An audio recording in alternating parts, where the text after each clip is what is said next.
Kembali lagi di podcast Berpikir Merdeka.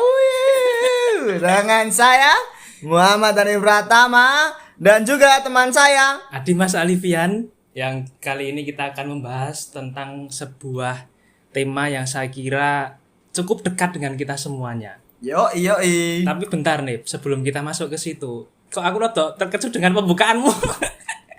Apa-apa, dibiasakan. Dibiasakan, Lur. Aku pengen cerita ini sebenarnya. Ini kan sudah konten kita yang ke berapa ini? Keempat, kelima, mungkin kelima ini ya. Kelima ini. Mungkin ya. Kita sudah sampai di sini dan banyak sekali komentar-komentar yang secara langsung itu datang ke saya. Bu nek kowe ora ngerti aku ya. Wah. Aku kan kerep banyak sekali teman-teman yang ada di organisasi ataupun yang ada di kelas itu ya ternyata mereka mendengarkan ini. Ketika saya buat status ternyata mereka diam-diam itu mendengarkan. Cuman mereka belum subscribe. Waduh. Harus. Ayo teman-teman semua, subscribe dong. Ayo dong. Intinya mereka semua juga mengapresiasi dan ada juga beberapa masukan yang harus kita jalankan. Tapi ya itu tak pertanda bahwa mereka konten kita ini ada antusiasmenya gitu. Ada yang mendengarkan dan benar. Dan saya berharap semoga akan lebih banyak manfaatnya. Amin. Karena subscribe itu kan gratis. Iya benar. Subscribe, like, komen, share itu kan semua gratis. Iya benar. Benar. Dan itu akan bernilai pahala karena membuat kita senang. Kan bersedekah subscribe. Kan semua kan era digital saiki. Komunikasi juga lewat digital. Kuliah lewat daring. Semuanya serba digital. Ya, bersedekah pun juga lewat digital juga dengan memberikan komentar yang positif dan lain sebagainya. Membuat kita bahagia. Kita bahagia. Oke, bisa. Tapi kadang-kadang kalau komentarnya negatif, itu yang kita agak sakit di situ gitu loh. Kalau kamu pernah enggak menerima? Nah, aku sih sampai saat ini belum ya. Terhadap komen-komen, apalagi komen positif. Saya belum menerima komen positif juga. Jadi belum ada yang berkomentar. Belum ada. Berarti komentar positif belum ada, komentar negatif belum ada. Berarti permasalahan di komunikasi Nuni. Wah, iya benar sih. Benar sih. Berarti kamu harus lebih berkomunikatif dengan orang. Teman-temanmu lebih jangan terlalu mungkin ya membuka diri supaya banyak relasi dan lain sebagainya itu. Tapi kan ini sebenarnya sakit hati itu juga ada faktor masalah komunikasi kan. Itu kan kadang orang menyampaikan kritik itu niatnya baik. Ya, tapi mungkin dengan cara yang berbeda atau dengan komunikasi yang mungkin katakanlah itu menyakiti tapi dia tidak sadar gitu kan. Barangkali ini ada ilmunya itu loh, cara berkomunikasi dengan baik. Oke. Dan itu ketika di sosial media itu kan kita juga ruang berkomentar secara bebas. Ya, dan kita tidak terkontrol di situ. Kita nggak tahu juga siapa yang komen. Kadang-kadang banyak juga akun alternatif atau fake akun kan yang berkomentar terhadap kita, ya nggak berani pakai akun pribadi yang asli kan. Ya gitu sih. Ya benar. Jadi dia menutupi, pakai topeng ketika dia menghujat itu. Iya. Kalau orang dulu itu mau menghina orang harus ketemu kan. Kita mau bertengkar harus ketemu gitu loh. Sekarang dari kamar pun kita bisa menghina orang gitu loh. Saling menghujat ya sama lain. Ataupun menyampaikan kritik tapi ternyata itu menyakiti. Jadi ini hanya sekedar masalah komunikasi mungkin. Lah masalah komunikasi kita langsung saja kepada teman kita.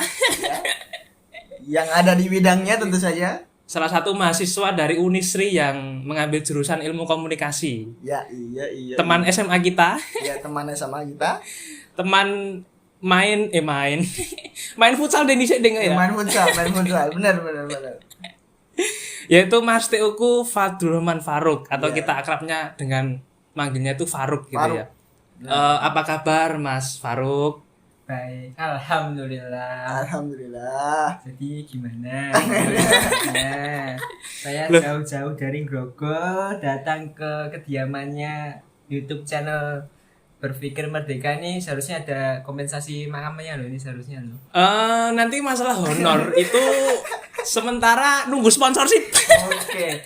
Tolong teman-teman yang memiliki sponsor bisa dilirik channel Berpikir Merdeka. Cocok. Mantap. Jadi ya teman-teman ya, terima kasih. Gimana kabarnya Mas Teo? Alhamdulillah Mas Faruk, baik. gimana kabarnya? Alhamdulillah baik. Keluarga? Sehat, luar biasa. Allahu Akbar. Allahu Akbar. Keluarga?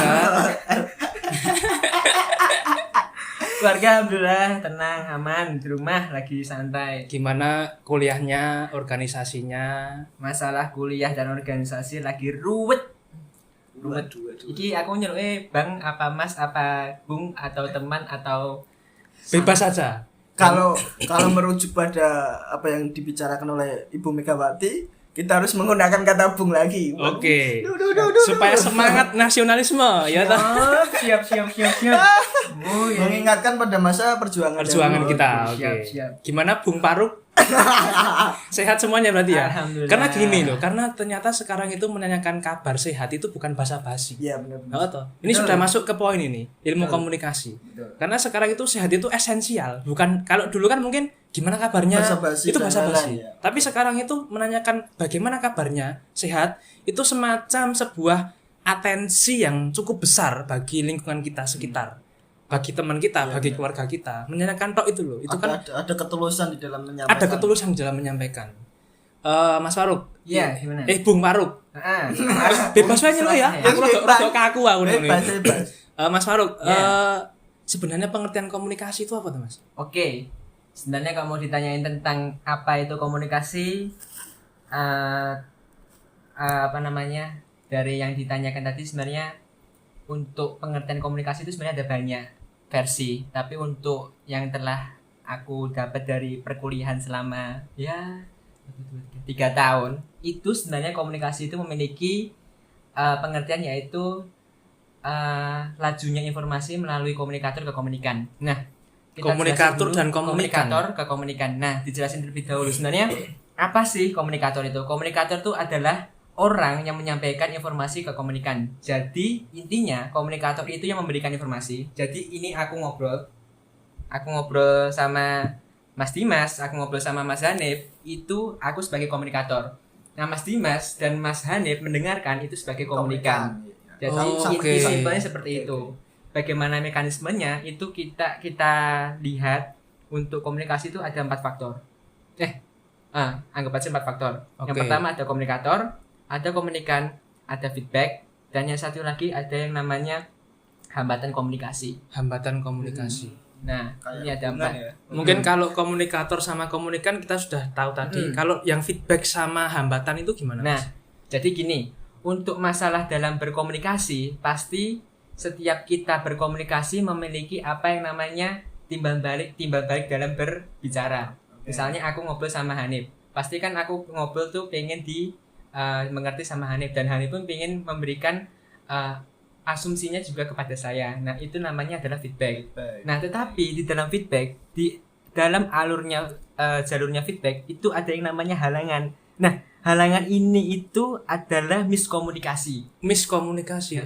Oke. Halangan ini adalah miskomunikasi, di mana biasanya miskomunikasi ini dipengaruhi oleh kondisi di sekitarnya. Misal, aku ngobrol sama Mas Dimas di tempat yang lagi rame.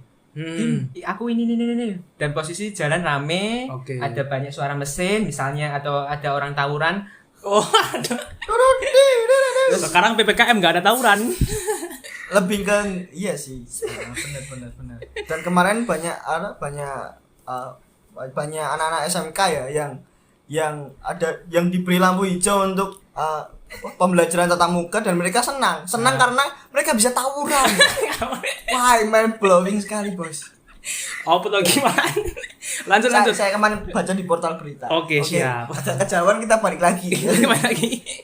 Nah, kembali lagi dalam Tadi masalah ketika kita ngobrol ada hambatan miskomunikasi karena tergantung karena kerusuhan dari lingkungan mungkin ya. Lah itu gimana? Nah, itu masuknya dalam tadi itu halangan dalam berkomunikasi, miskomunikasi di jalurnya feedback tadi. Jadi jalurnya timbal balik komunikasi. Nah, sebenarnya untuk masalah komunikasi sendiri itu untuk lebih jelasnya, untuk lebih lengkapnya sendiri itu memiliki makna yang sangat banyak.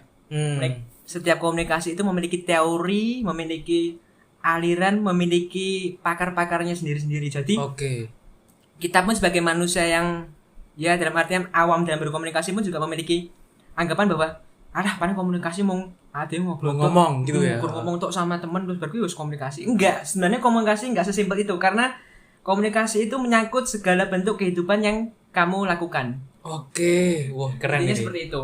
Jadi komunikasi itu juga tadi pengertiannya udah ketemu, faktor-faktornya udah ketemu, dan komunikasi itu enggak aku ngobrol aja. Komunikasi itu ada banyak hal. Oke. Bisa lewat dari gestur juga kan. Gestur bisa, habis itu gaya bergerak, maksudnya dalam artian pun Bahasa Body language ya. body language. Body language. Oke. Apa language tadi apa? Itu artinya apa? Karena language kan artinya bahasa. Oke. Bahasa tubuh. Oke, lidah saya agak terpleset tadi. Iya, Ya. oke. atau Jadi bahasa tubuh gitu ya. atau mungkin komunikasi dengan diri sendiri itu juga termasuk ada. dalam komunikasi interpersonal. Interpersonal. Bahkan ada sangkut pautnya komunikasi dengan Tuhan juga ya, Mas. Pasti. Oke. Pasti karena memang ya saya kembalikan lagi kepada statement saya yang awal, komunikasi itu tidak terbatas. Komunikasi itu ya ada banyak. Jadi apapun yang kamu lakukan itu adalah komunikasi. Tapi ketika kita menyampaikan kita mengkomunikasikan itu kan pasti kita punya sebuah tujuan yang ingin kita sampaikan, punya argumen, punya statement atau punya asumsi atau punya opini lah yang ingin kita sampaikan. Nah, ketika kita menyampaikan itu apakah juga harus tersampai gitu loh? Gimana Mas?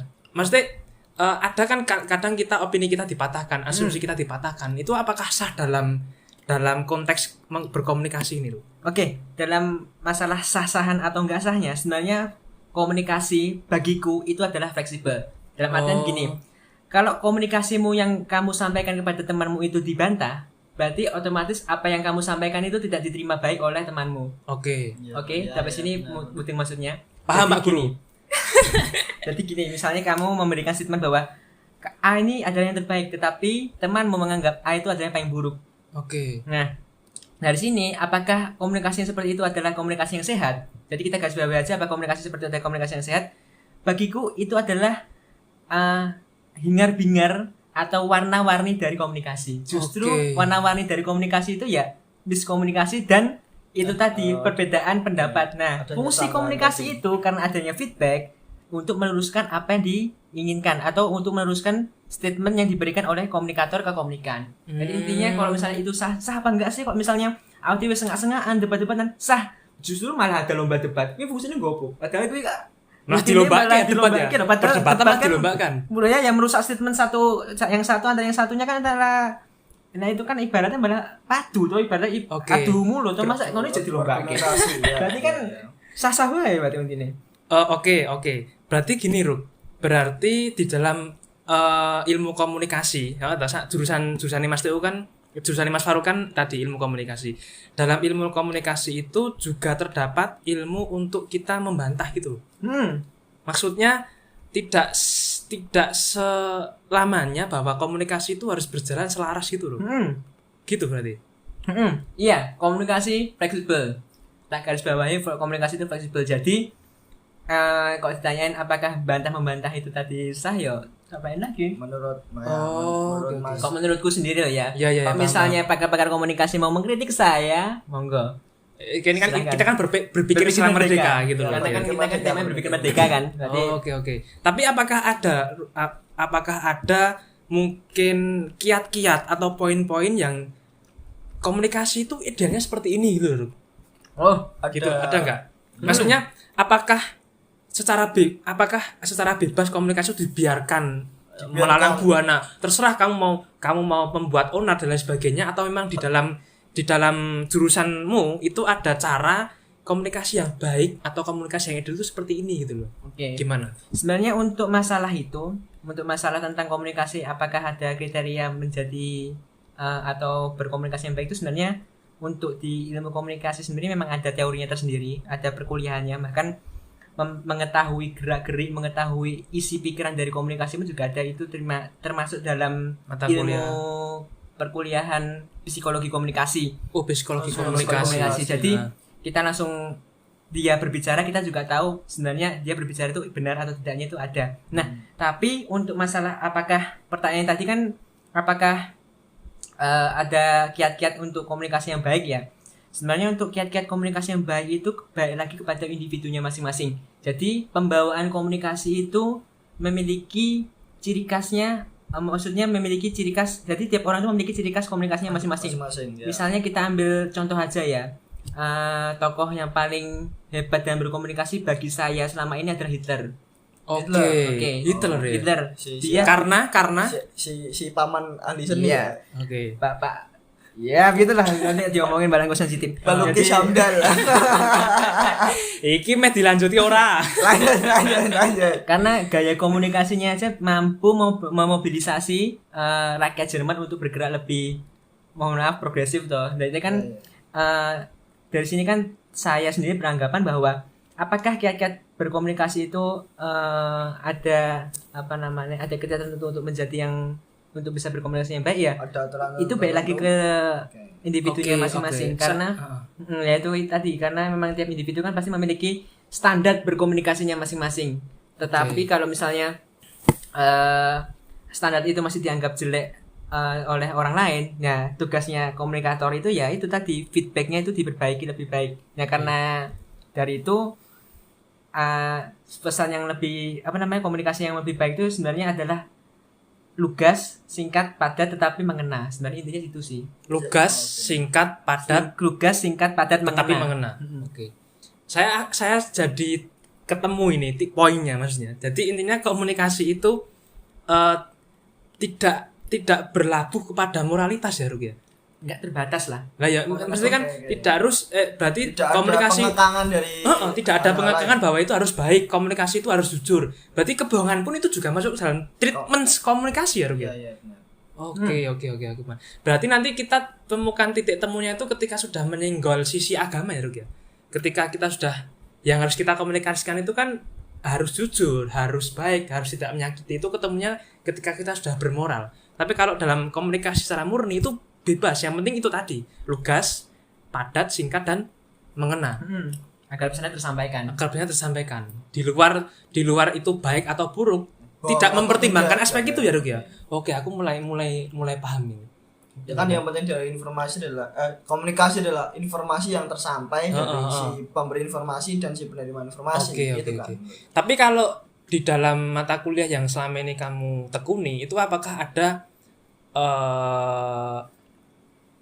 anjuran-anjuran untuk kita mengatakan komunikasi dengan jujur gitu ada nggak? Atau yang ujungnya itu adalah moralitas gitu loh?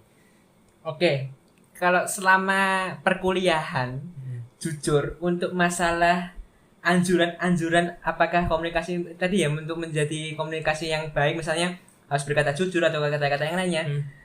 Sebenarnya mungkin ada, cuman waktu itu saya sendiri mungkin ketiduran atau gimana. Oke, neng kantin mesti.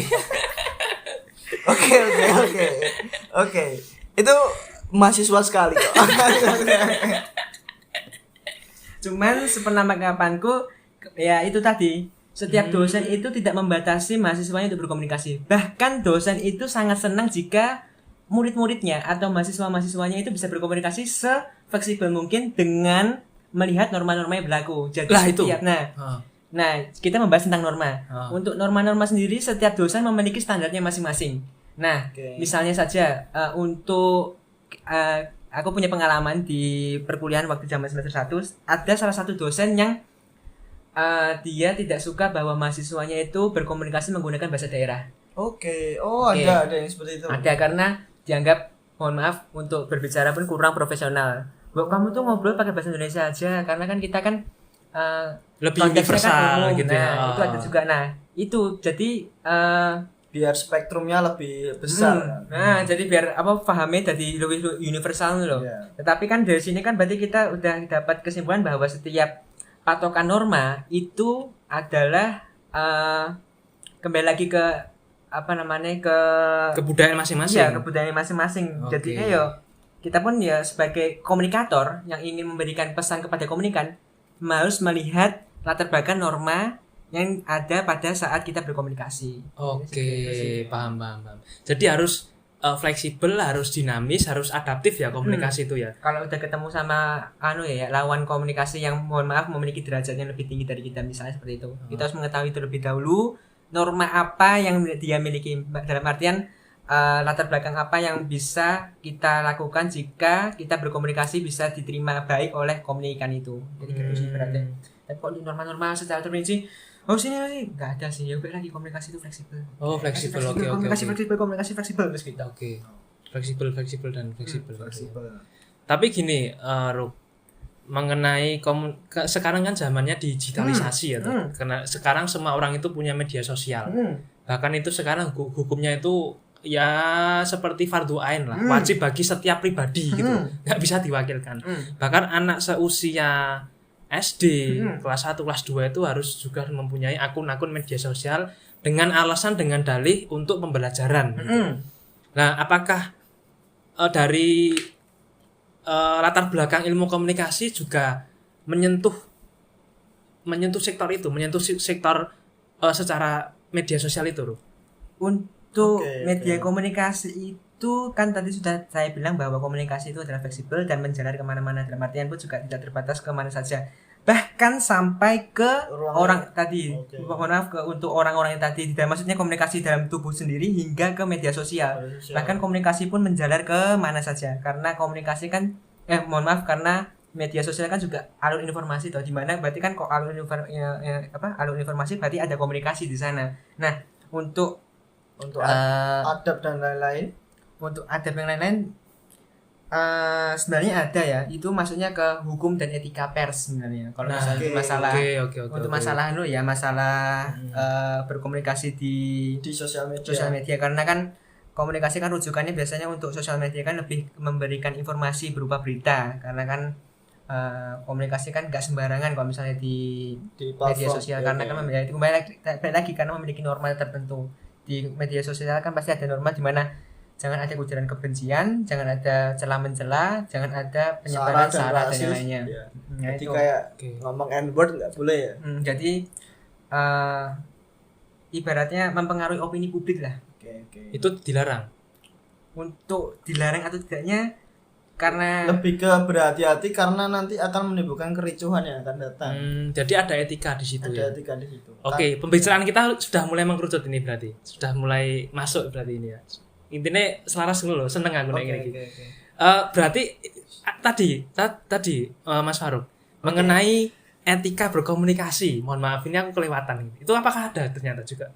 Ada, etika berkomunikasi pastinya ada. Etika berkomunikasi itu sebenarnya lebih sebagai batasan dalam berkomunikasi sih. Oh, batasan. Jadi kan tadi kan sudah tak jelasin bahwa komunikasi itu kan adalah fleksibel, menjalar kemana-mana saja dan memiliki standarnya individu masing-masing. Nah, karena setiap individu pasti memiliki gaya komunikasi yang berbeda, apalagi dengan background yang berbeda juga kan. Timbul yang namanya etika berkomunikasi sebagai jembatan berbicara. Ibaratnya kamu punya rumah, terus habis itu biar wilayahmu tetap terjaga, yaitu ada namanya pagar membatasi wilayah kita. Etika itu adalah pagar kita dalam berkomunikasi. Nah, etika berkomunikasi itu sebenarnya lebih condong pada kita berkomunikasi kepada khalayak orang yang memiliki, kembali lagi tadi, memiliki jabatan yang lebih tinggi atau lebih tinggi ya di masyarakat, atau orang-orang yang terhormat, status sosial memiliki status sosial lah. Kalau misalnya kita ngomong sama orang sebaya kan ya hitungannya kan ngomongannya biasa atau ngobrol-ngobrol biasa. Nah, etika ini digunakan pada saat kamu berbicara pada orang yang lebih tua. Berarti seperti seolah-olah kasta bahasa gitu ya. Kalau di Jawa itu kan ada ngoko, kemudian ada ngoko, kemudian ada kromo inggil, madya, kemudian kromo inggil yang paling tinggi. Itu seperti itu juga ada. Itu namanya etika ya berarti. Oh, ternyata etika dalam berbahasa, etika dalam berkomunikasi. Tapi gini loh, sekarang kan fenomenanya itu kan orang berkomentar di media sosial. Ya saya lebih spesifik ya. Ketika kita berkomentar di media sosial dan komentarnya itu adalah ujaran kebencian atau katakanlah itu kalau bahasa gaulnya itu haters gitu ya. Apakah di dalam ilmu komunikasi itu ada yang namanya pertanggungjawaban atas apa yang diucapkan gitu loh? Apakah ada sisi itu loh? Sisi pertanggungjawaban dalam pengucapan gimana loh? Sebenarnya kalau ditanya seperti itu sulit ya, karena kan memang Ya itu tadi, saya kan tipenya orang yang berkomunikasi tidak terbatas. Jadi apapun yang saya ingin saya sampaikan ya saya omongkan. Oke. Tapi untuk masa pertanggungjawaban ya saya kembali lagi lah, saya main aman aja, kembali lagi ke orang-orang yang Tapi, berkomunikasi. iya. Monggo bagaimana? Tapi untuk apa yang saya ketahui secara pribadi ya, bahwa ada undang-undang ITE yang itu sebenarnya dibuat untuk berdagang online, via online. Itu untuk supaya agar tidak ada penipuan di dalamnya. Tetapi undang-undang ITE juga bisa dilaksanakan pada tadi seperti penghinaan dan lain-lain terhadap orang lain. Itu bisa dikenakan undang-undang ITE tersebut. Oke. Jadi sekali lagi tetap harus sesuai dengan apa yang diomongkan ya Mas Aruk ya. Sih, untuk pertanggungjawaban tetap sadar diri lah intinya. Nah, Aku tetap sadar diri lah untuk pertanggungjawaban. Cuman kan kita berani mengkomunikasikan, otomatis itu kita harus berani mempertanggungjawabkan apa yang kita omongkan kan gitu. Intinya seperti itu sebenarnya. Cuman gini, sebentar untuk tak terangin untuk etika dalam berkomunikasi sebenarnya dalam perkuliahan pun juga untuk perkuliahan itu sebenarnya enggak melulu tentang komunikasi ya, tetapi ada juga undang-undang yang mengatur tentang berkomunikasi itu juga ada di situ. Itu lebih tepatnya, lebih spesifiknya di ya tadi itu hukum etika pers, hukum untuk jurnalistik biasanya. Jurnalistik kan di sana isinya untuk berkomunikasi juga, tetapi untuk menyampaikan suatu informasi. Nah, karena suatu informasi lebih platform berita kan pasti harus memiliki dua hal, yaitu harus secara kronologi dan aktual. Harus aktual dalam artian pun harus sesuai dengan fakta, tidak boleh ditambah-tambahkan atau dikurang-kurangi, tetapi sesuai dengan apa yang ditangkap di lingkungan. Empiris gitu ya. Nah, empiris lah intinya. Dan lain sebagainya. Nah, itu diatur dalam undang-undang, tetapi untuk undang-undangnya mohon maaf karena mahasiswa tidur. Lupa. Oke. Intinya juga kita diatur untuk berkomunikasi secara baik gitu ya Ruk ya. Ada tadi kan di poin apa tadi jurnalistik. Enggak sembarangan kita men-share berita gitu kan. Ada etikanya harus sesuai dengan fakta. Ada aktual.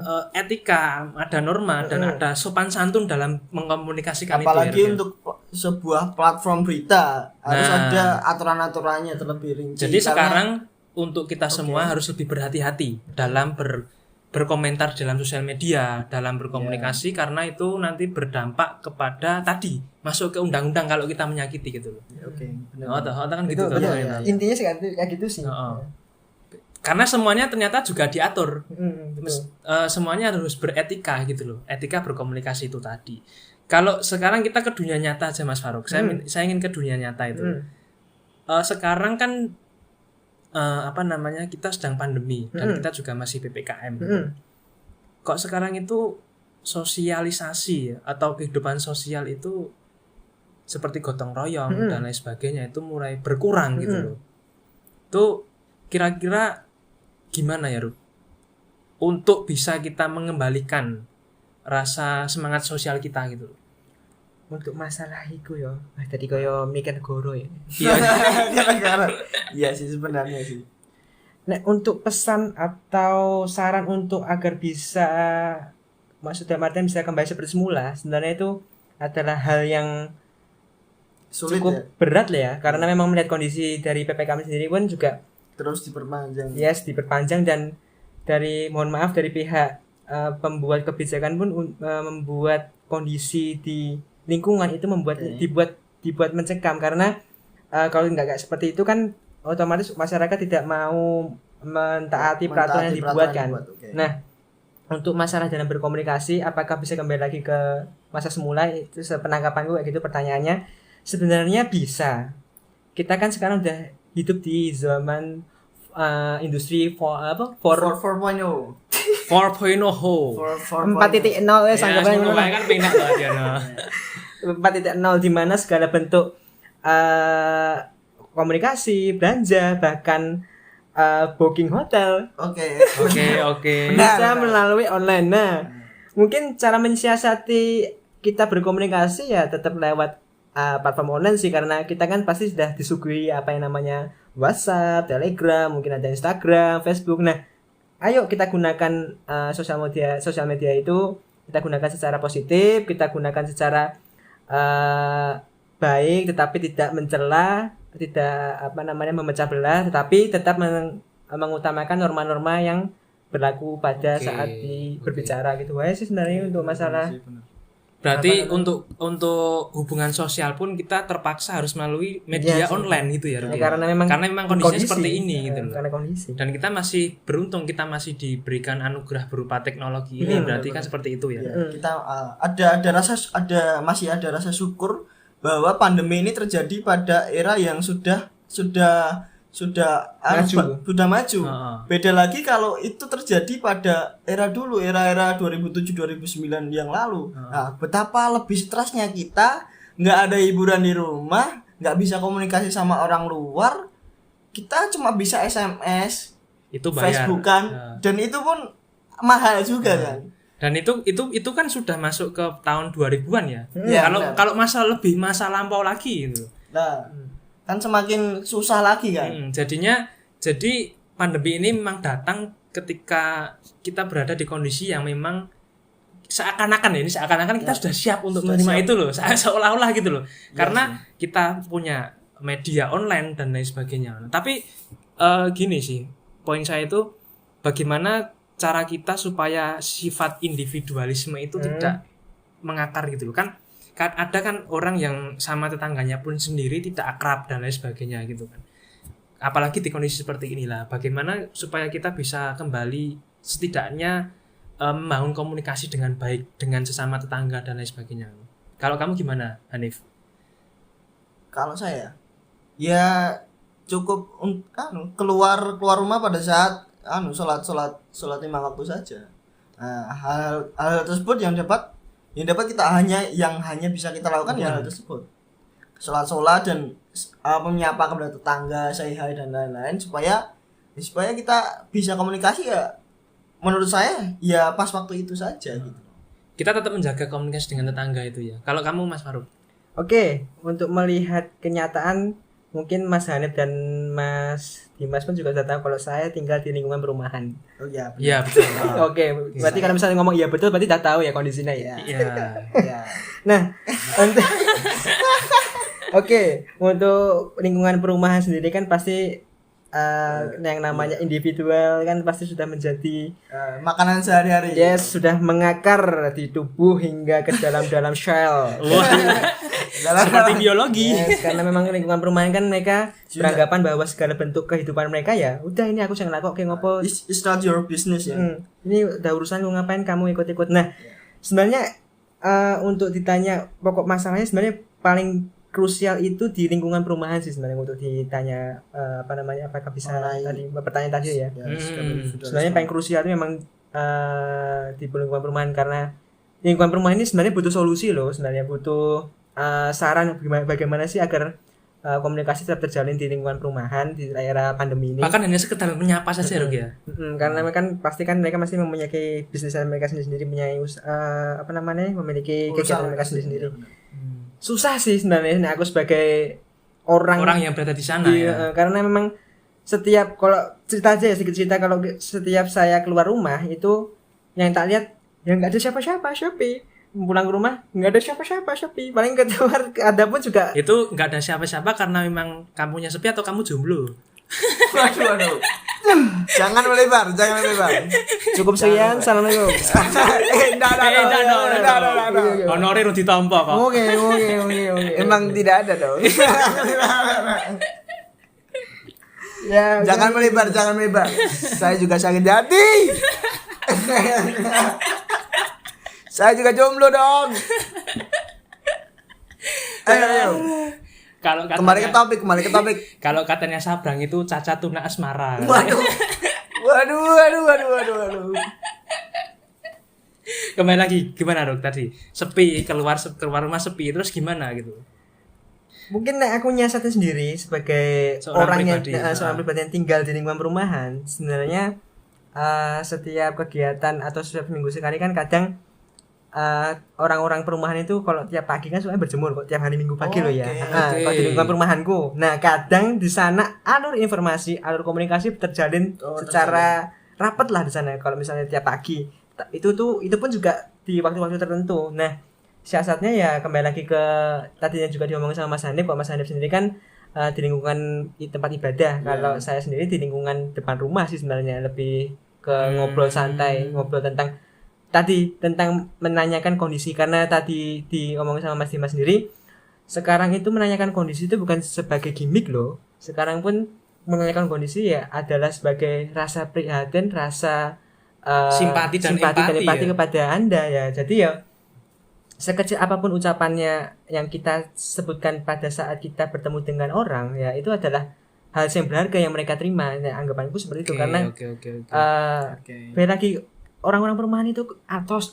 Mohon maaf orang-orang perumahan, mohon maaf. Enggak. Orang-orang perumahan itu ramah. Maksudnya itu pondasinya atos, temboknya atos gitu.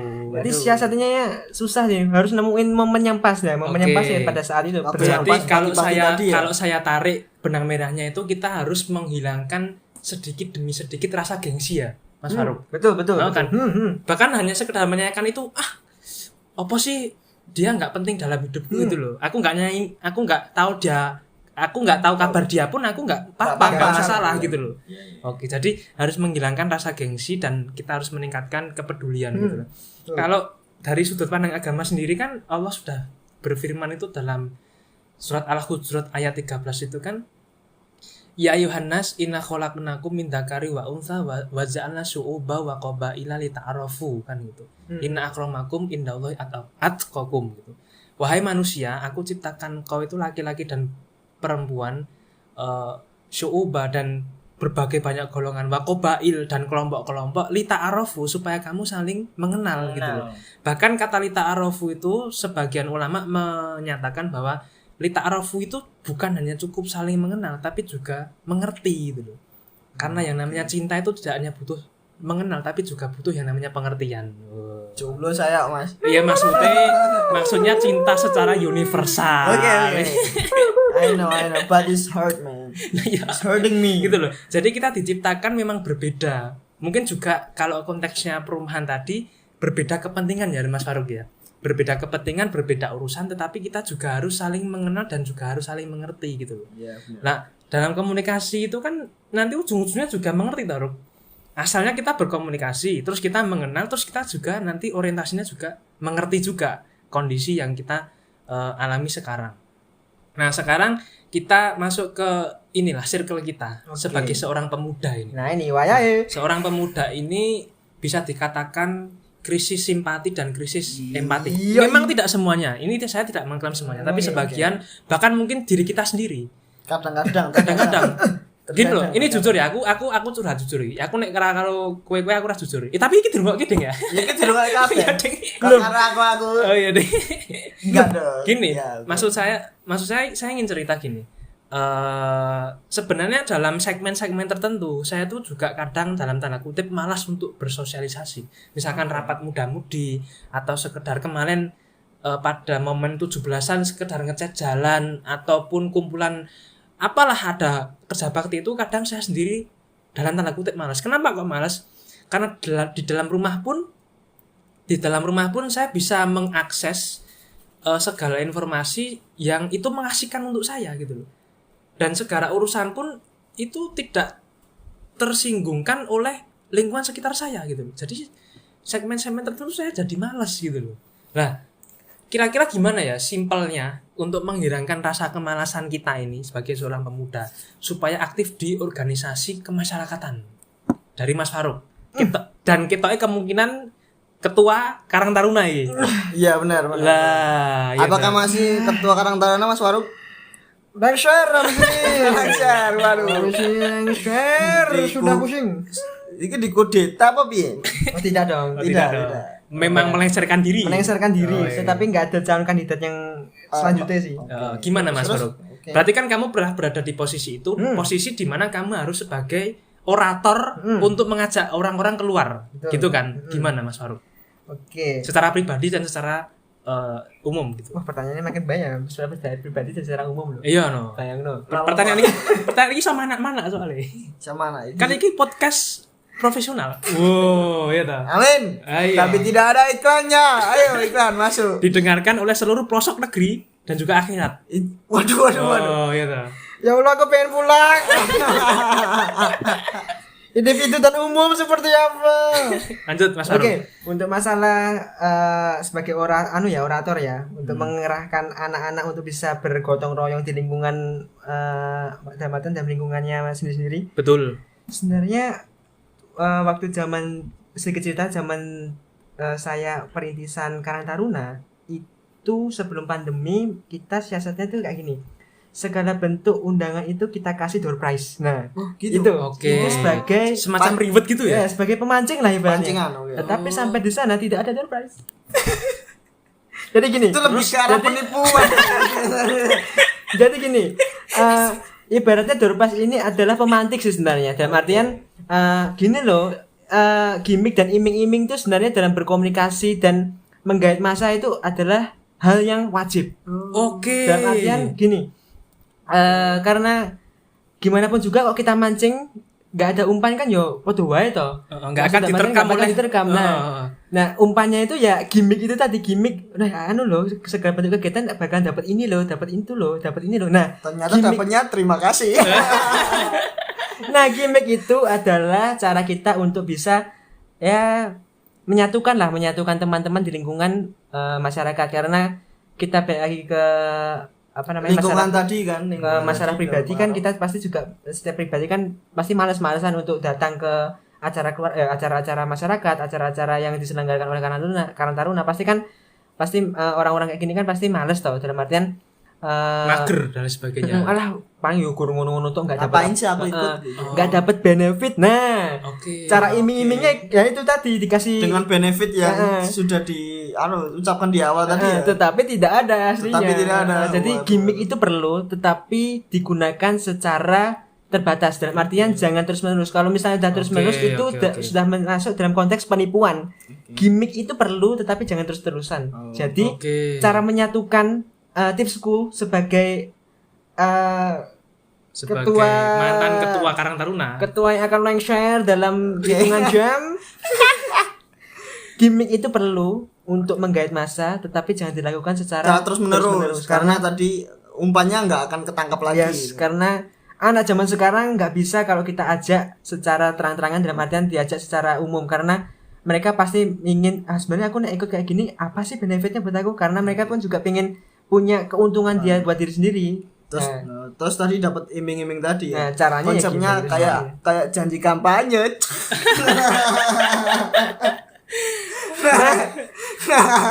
agak disensor tadi.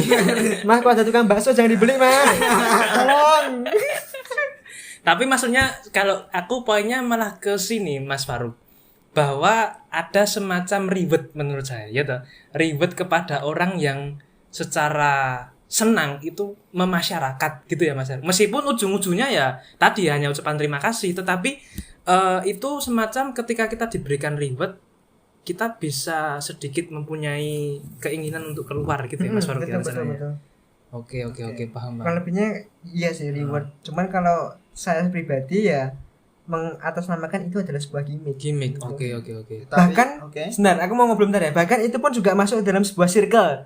Dalam artian gini, kita kan pasti hidup di lingkungan kan pasti memiliki circle ya pasti ya. Dalam artian kan pasti teman-teman pasti kalau kita lihat kan pasti kan aku circle iki yo, nek misale ora kok circle iki aku mau dolan. Nah, betul. Ada kelompok-kelompok gitu ya. Kelompok aku nyamane karo iki yo, nek misale aku ora karo iki, aku mau omongan. Gitu. Aku nyamane karo iki yo, nek ora karo iki aku mau ning kamar mandi.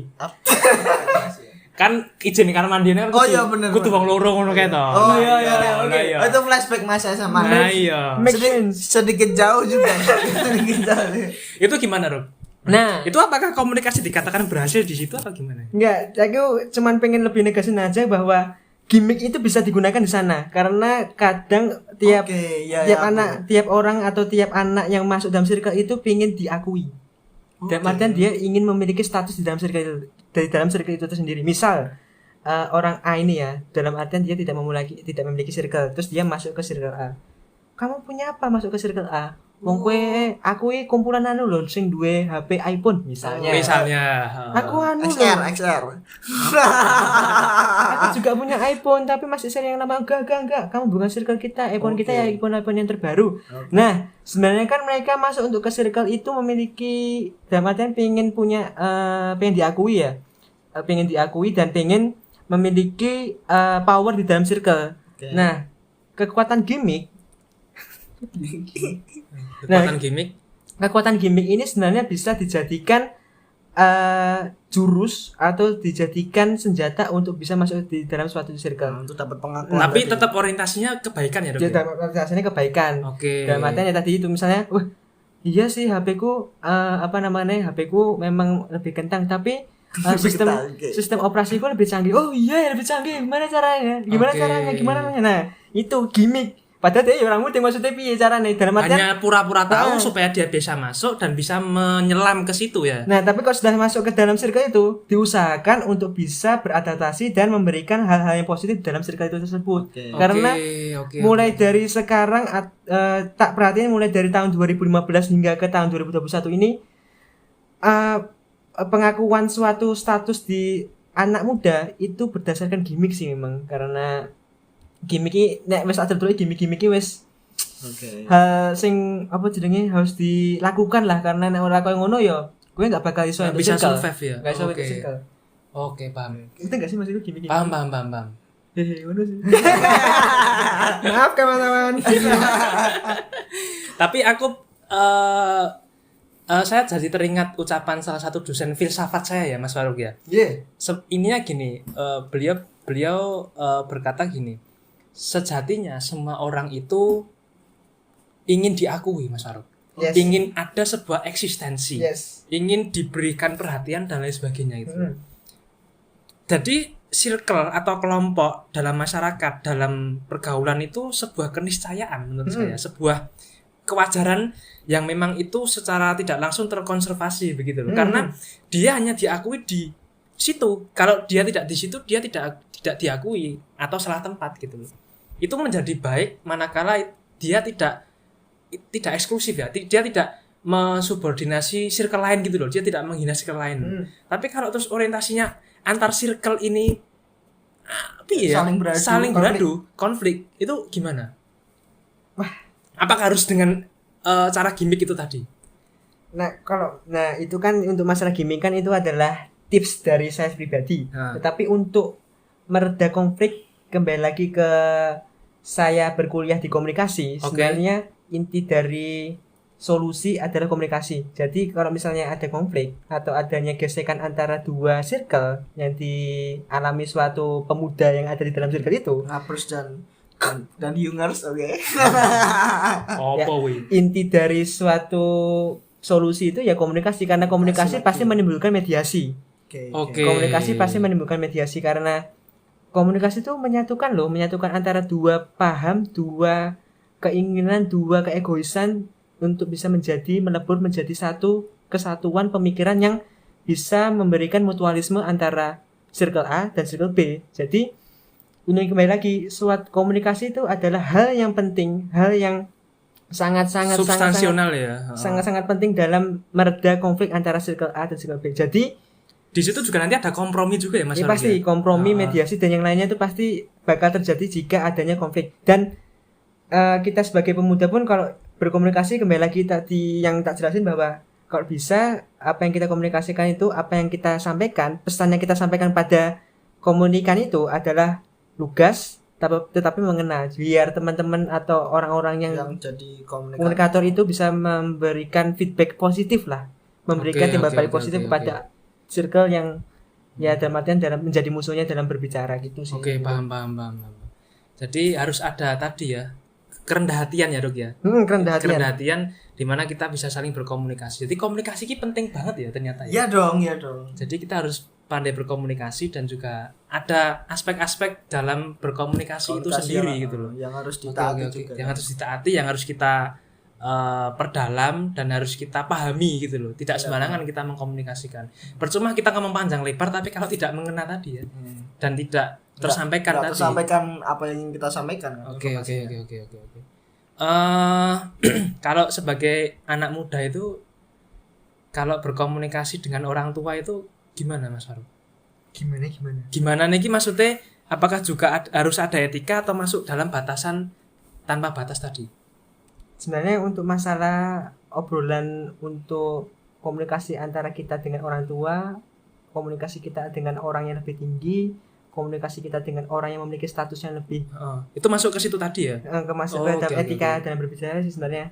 Lebih ada norma yang harus kita pahami saat kita berbicara dengan orang yang kita ajak bicara ya. Terutama dengan misalnya orang tua pun pasti kan nggak mau kalau misalnya ngobrol dengan anaknya dengan cara bentak-bentak, misalnya Bu, aku tuh sebenarnya kayak gini nih. Sebenarnya kan orang tua kan nggak mau, orang tua kan pengennya norma yang diinginkan kan adalah boleh ngomongnya mbok sing halus, nek pengen njaluk mbok yo sing enak, sing apik. Apalagi kan kita hidup di timur, di wilayah timur kan, dengan budayanya sopan santunnya. Nah, pasti kan ya itu kembali lagi ke norma itu tadi, norma tiap-tiap orang itu.